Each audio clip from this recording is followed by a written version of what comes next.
Singkat waktu, malam pun semakin larut. Saat Maya dan Tia sedang tertidur, samar-samar Tia mendengar seperti ada suara wanita bernyanyi di luar jendela. Suaranya begitu lembut, namun membuat bulu kuduk berdiri bagi siapa saja yang mendengarkannya. Dengan sedikit keberanian, Tia pun beranjak dari kasurnya, menuju ke arah jendela. Kini, Tia pun sudah berdiri tepat di depan jendela. Suara nyanyian itu pun semakin jelas terdengar. Walaupun takut, Tia menguatkan hatinya untuk membuka penutup jendela. Saat gorden itu mulai terbuka, alangkah kagetnya Tia saat melihat wanita tua menempelkan wajahnya di jendela. Itu adalah Mak Ijah. Bagaimana Tia tidak terkejut melihat seorang nenek-nenek tua malam-malam seperti ini menempelkan wajahnya di jendela dengan rambut yang terurai panjang. "Nenek, ngapain di situ?" ucap Tia. Tia pun memalingkan wajahnya ke arah Maya. Namun ia lihat Maya masih tertidur dengan pulas.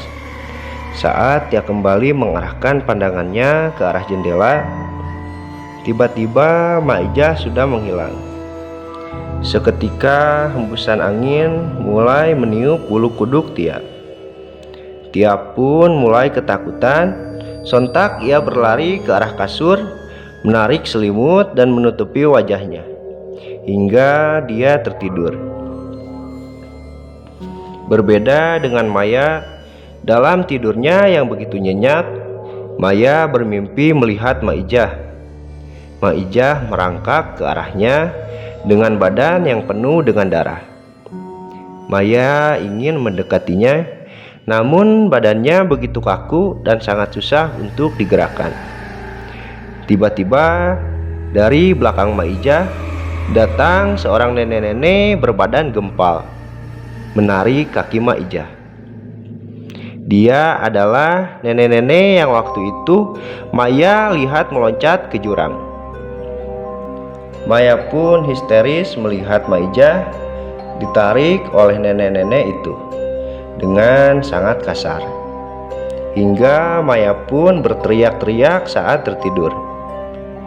Tia yang mendengar Maya berteriak-teriak langsung terbangun dan langsung membangunkan Maya. Seketika Maya pun terbangun dan langsung memeluk Tia. Keringat besar membasahi seluruh badan Maya. Maya pun terkulai lemas dengan air mata yang terurai dari matanya.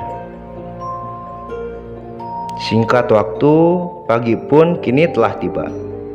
Mentari pagi menyinari perkampungan yang masih dipenuhi dengan rerumputan hijau.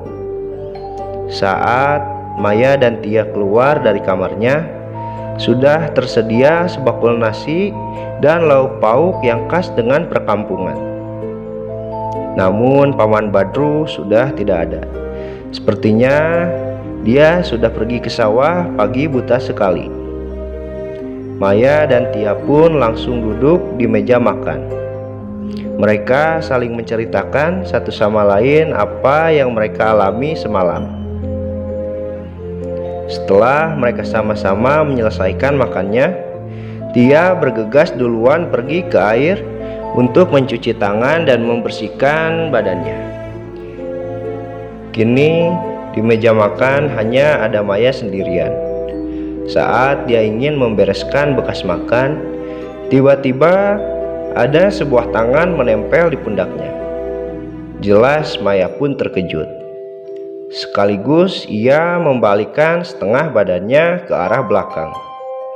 Wajah Maya yang awalnya cemberut karena kaget, kini sedikit demi sedikit mulai terlihat senyuman di bibirnya. Ternyata yang memegang pundak Maya adalah Mak Ijah. Mak Ijah berdiri mematung dengan pandangan yang kosong. Maya pun langsung berdiri dan memeluk Mak Ijah.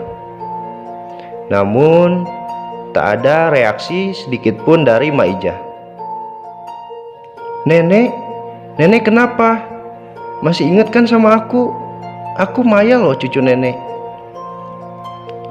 ucap Maya dengan penuh harapan kalau Maijah masih mengingat dirinya. Maijah terus diam saja. Maya pun mulai merasa ada yang aneh dengan sikap neneknya. Tiba-tiba terdengar suara teriakan Tia dari arah belakang. Sedikit informasi, kamar mandi di rumah ini letaknya terpisah dengan rumah. Posisinya berada di bagian belakang dan untuk airnya masih menimba ke dalam sumur. Lanjut ke cerita. Setelah Maya mendengar Tia berteriak, Maya pun segera berlari menghampiri Tia. Sampailah Maya di belakang. Terlihat Tia yang sedang menangis sambil terduduk di samping sumur. Tia pun memeluk Maya sambil menunjuk ke arah sumur. Segeralah Maya melihat ke arah sumur. Namun setelah kepalanya menengok ke arah sumur, tak ada apapun yang Maya lihat selain lubang sumur yang dalam. Tia pun menarik badan Maya dan langsung menceritakan apa yang Tia alami. Jadi beginilah cerita yang dialami oleh Tia. Saat Tia di kamar mandi, Tia berniat menimba air ke dalam sumur. Saat Tia menarik timbaannya itu terasa begitu berat. Namun setelah timbaan air itu naik ke atas, tiba-tiba Tia kaget karena air yang dia timba berwarna merah seperti darah. Awalnya Tia hanya heran dengan warna air yang berwarna merah. Namun setelah diperhatikan dengan jelas, tiba-tiba muncul sebuah kepala dari dalam ember itu. Jelas saja Tia kaget dan berteriak. Dia menutup matanya sampai akhirnya Maya datang menghampiri Tia. Namun anehnya setelah Maya datang, air itu berubah warna menjadi air biasa yang sangat bersih. Maya pun mencoba menenangkan Tia dengan mengatakan kalau itu hanya halusinasi saja. Namun Tia berani bersumpah dengan mengatakan kalau kepala yang muncul itu wajahnya mirip dengan nenek-nenek yang mereka lihat meloncat ke jurang. Sejenak Maya pun melamun, mengingat mimpinya semalam melihat Maijah yang ditarik oleh nenek-nenek yang Tia ceritakan. Ya udah, sebaiknya kita ke dalam, ucap Maya sambil menggiring badan Tia. Saat sampai di rumah, Maya pun berkeliling mencari Maijah yang kini telah tiada. Cari apaan, Mai? Kayak yang kebingungan gitu, tanya Tia kepada Maya. Maya pun menjawab, tadi ada Maijah di sini, tapi kok sekarang nggak ada ya? Ya mungkin udah pulang, jawab Tia kembali. Maya pun melamun dan duduk di samping Tia. Tapi kok Maijah gak nyambut kita ya? Malah ngilang-ngilang terus kayak gitu, ucap Maya dengan sebuah pertanyaan di dalam kepalanya. Namun Tia hanya menggelengkan kepalanya, pertanda sama-sama tidak mengerti dengan semua keadaan ini. Kini waktu pun telah menjelang malam. Paman Badru yang telah pulang sedari sore belum menemui Maya dan Tia, hanya menyapa sesekali saat bertemu. Namun saat Paman Badru terlihat sedang istirahat, Maya pun membuatkan segelas air panas dan langsung duduk di sampingnya. Nenek tadi kesini Paman, tapi tiba-tiba ngilang lagi, ucap Maya sambil menyodorkan gelas ke sang paman. Sang paman pun terlihat terkejut mendengar ucapan Maya. Kamu yakin? Tanya sang paman kepada Maya. Maksudnya Paman? Jawab Maya dengan sebuah pertanyaan kembali. Kini wajah paman mulai terlihat serius.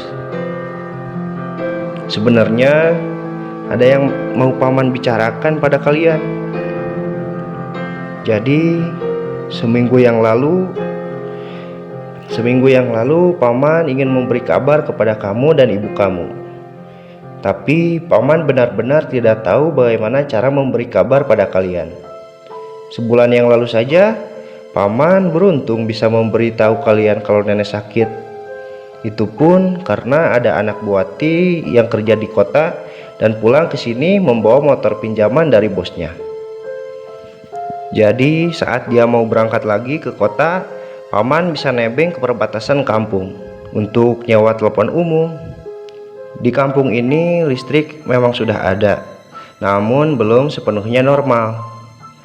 Namun untuk alat komunikasi belum ada satupun yang punya. Hingga paman sangat susah untuk memberitahu kalian tentang apa yang terjadi di sini. Maijah yang kalian lihat itu sebenarnya bukan Maijah yang asli. Sontak Maya dan Tia pun kebingungan dengan perkataan terakhir pamannya. Paman Badru pun melanjutkan ceritanya. Maijah sebenarnya udah meninggal seminggu yang lalu.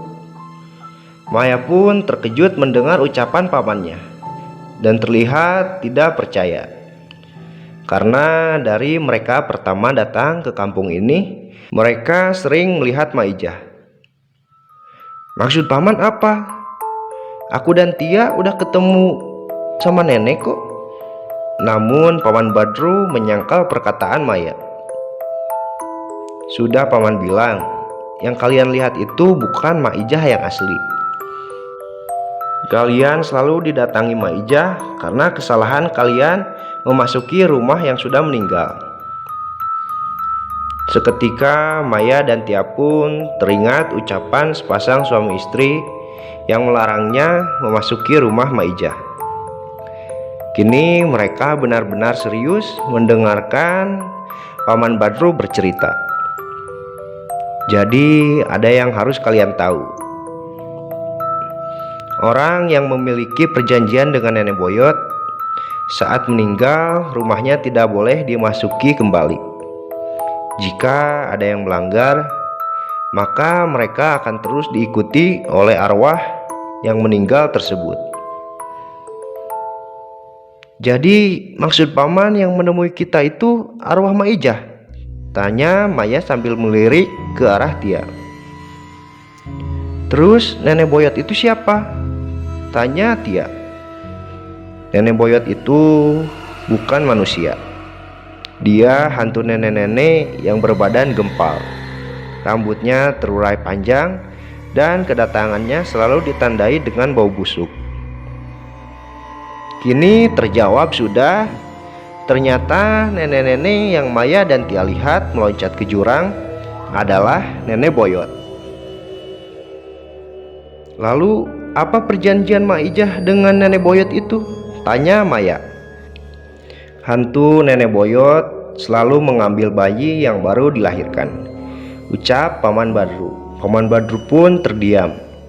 Kini memori otaknya memutar kembali bayangan pada saat Maijah sedang menceritakan perjanjian dirinya dengan nenek Boyot. Jadi begini, di kampung ini dari sejak dulu sudah banyak bayi yang baru lahir diambil oleh nenek Boyot. Saat itu Maijah sedang mengandung anak pertamanya, yaitu ibunya Maya. Maijah tidak ingin anak pertamanya diambil oleh nenek Boyot, sehingga Maijah mau melakukan perjanjian dengan hantu nenek Boyot. Perjanjiannya adalah nenek Boyot tidak akan mengambil anak yang dilahirkan oleh Maijah, namun dengan imbalan ketika Maijah meninggal, Maijah harus bersedia menjadi pengikut nenek Boyot. Apakah di kampung ini semuanya memiliki perjanjian dengan nenek Boyot? Tanya Maya. Ini paman pun menjawab kembali. Tidak, kebanyakan lebih memilih anaknya yang menjadi korban. Karena selain tidak ingin menjadi pengikut nenek Boyot, mereka juga tidak ingin rumahnya menjadi sarang hantu. Karena sudah jelas jika keluarga mereka yang memiliki perjanjian dengan nenek Boyot meninggal, rumah yang mereka tempati harus mereka tinggalkan. Lalu, apakah kita akan selamanya diikuti dengan arwah Maijah? Tanya Maya kembali. Paman Badruk pun menganggukkan kepalanya. Tinggallah di kampung ini sampai paman menemukan jalan keluar untuk kalian. Karena sampai sekarang belum ada yang tahu bagaimana caranya menghilangkan teror nenek Boyot. Teror Maijah akan hilang setelah 3 hari. Namun gangguan nenek Boyot tidak akan pernah selesai. Kini Maya dan Tia pun benar-benar syok setelah mengetahui kalau diri mereka kini dalam masalah yang benar-benar serius. Namun tiba-tiba tercium aroma bau busuk. Maya dan Tia pun kini mulai saling berpegangan. Rasa takut tidak bisa disembunyikan dari wajah ketiganya. Tiba-tiba terdengar suara tertawa yang begitu menyeramkan. "Bagaimana paman?" ucap Maya. "Tenang, kalian tenang dulu." Setelah pamannya berkata seperti itu, akhirnya suara itu menghilang begitu saja.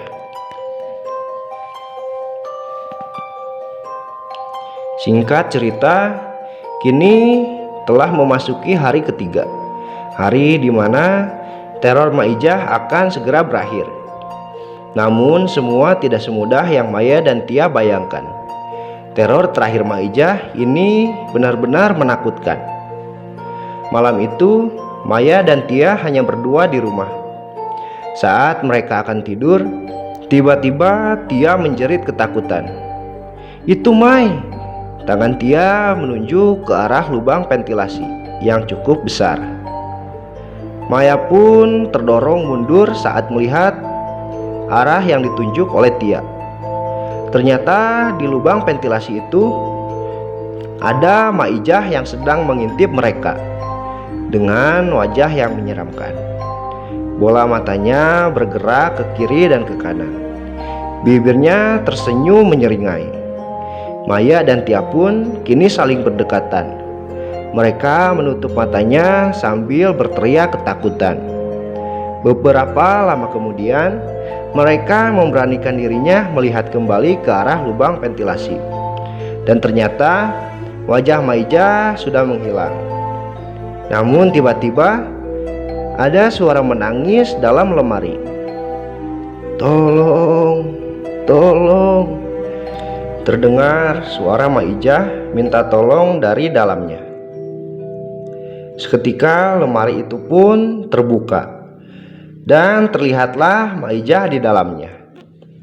Namun kini sudah dipenuhi dengan darah di seluruh badannya. Maya dan Tia kini semakin ketakutan. Hingga Maijah pun berteriak dengan keras, "Tolong!" Suara melengkingnya itu dibarengi dengan menghilangnya Maijah. Maya dan Tia pun menangis ketakutan. Mereka memutuskan untuk tetap terjaga sampai pagi. Hingga waktu kini sudah menunjukkan pukul 3. Sosok Maijah tidak terlihat lagi. Mereka yang awalnya tidak akan tidur kini mulai merasa tidak kuat dengan rasa ngantuk. Akhirnya, karena merasa sudah aman, mereka pun berniat untuk tidur. Namun, baru saja mereka memejamkan matanya, tiba-tiba ada bisikan ke telinga mereka berdua. "Tolong!" Jelas mereka pun kembali membuka matanya. Namun ternyata saat mereka membuka matanya, sudah nampak Maijah berdiri di depan mereka. Mereka pun berteriak dan dengan kompak mereka pun akhirnya pingsan.